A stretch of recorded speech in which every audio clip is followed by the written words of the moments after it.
Bienvenue à vous, chers étudiants, dans ce cours d'introduction au langage JavaScript.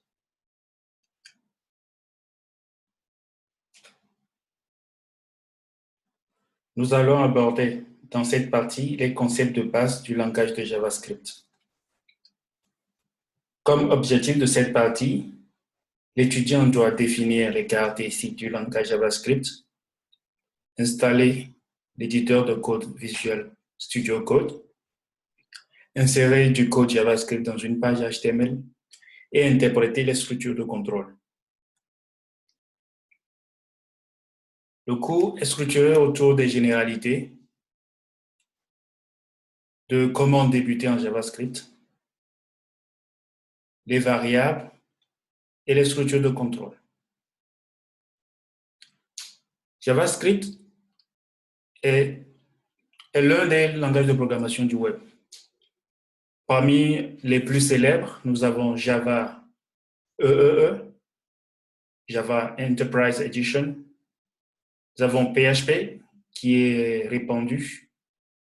Nous avons du Ruby on Rails, du Python, de l'ASP.NET de Microsoft, du HTML, du CSS et bien sûr du JavaScript.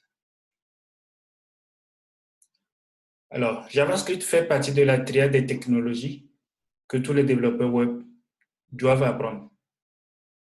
Donc, un étudiant qui veut devenir un développeur web doit forcément apprendre du HTML pour spécifier le contenu des pages web, du CSS pour la présentation des pages, du JavaScript pour spécifier le comportement des pages.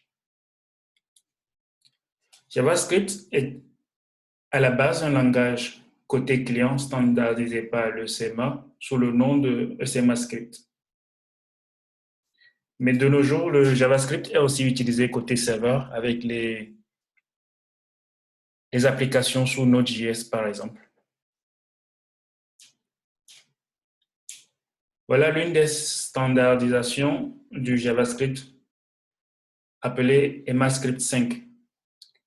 Dans cette spécification, vous pouvez voir que avec le tableau qui est dressé ici, tous les navigateurs sont compatibles. Du moins, tous les navigateurs implémentent toutes les spécifications décrites dans cette norme. Comparé à l'EMAScript 6, nous voyons qu'il y a beaucoup de zones rouges, c'est-à-dire que les navigateurs n'implémentent pas ces fonctionnalités. Alors, il est important de faire cette comparaison afin de pouvoir choisir la version de la spécification à utiliser, afin que les applications puissent tourner avec les navigateurs actuels. Nous allons aller voir un site qui met à jour la compatibilité des navigateurs avec les spécifications. Et, ça vous permettra de faire votre choix au moment venu.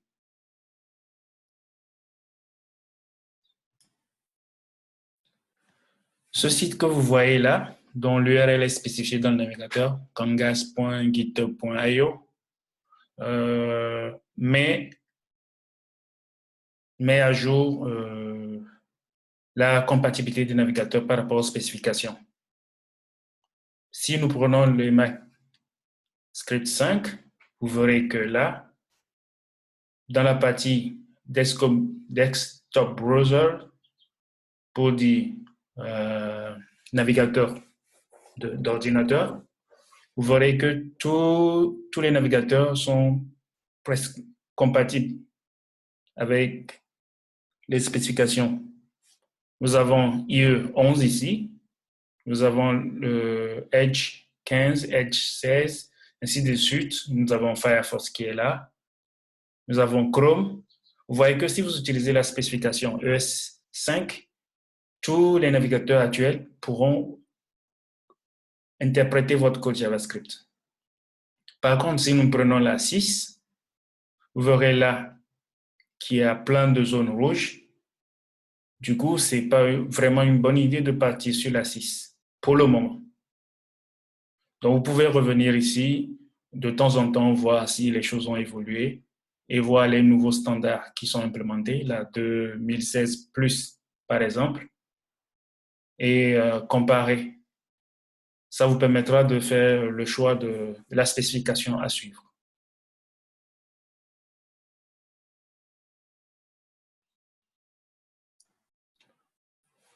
Après avoir choisi sa spécification, ce qu'il y a à retenir de façon globale, c'est que le langage JavaScript est un langage de script. Nous y reviendrons en détail dans les prochains cours. C'est un langage orienté objet.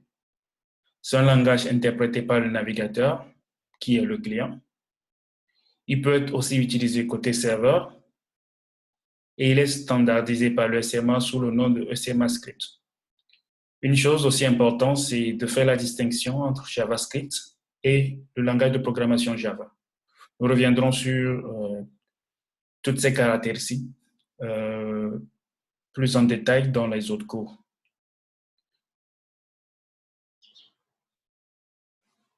Ceci met fin à la présentation générale sur le langage JavaScript.